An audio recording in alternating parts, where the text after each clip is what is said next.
सिंध में 17 साल से पीपल्स पार्टी की हुकूमत काबिज है। तमाम इदारे सिंध हुकूमत के मातहत काम करते हैं। एसबीसी इंस्पेक्टर रिश्वत लेकर लोगों की जानों से खेलते हैं। डीजी एसबीसीए को हटाने का मतलब है कि मामले पर मिट्टी पाओ। अमीर जमात इस्लामी कराची मुनम जफर की दुनिया बोल है में गुफ्तगू।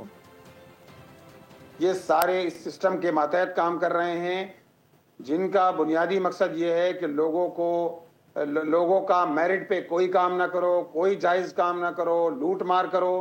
और ये इदारे इस वक्त करप्शन का गढ़ बन गए हैं। तो भाई हुकूमत की जिम्मेदारी है, जो 17 साल से बराजमान है, कि वो कराची के लोगों को किसी जगह भी रिलीफ देने में नाकाम हो गई है। इनके इंस्पेक्टर जो हैं वो रिश्वतें लेकर, करप्शन करके लोगों की जान से खेलते हैं। अब आप कार्रवाई कर रहे हैं, कार्रवाई आप जरूर कीजिए, लेकिन ये भी बताइए ना कि इनको अल्टरनेट कौन देगा। अल्टरनेट देना हुकूमत की बुनियादी जिम्मेदारी है।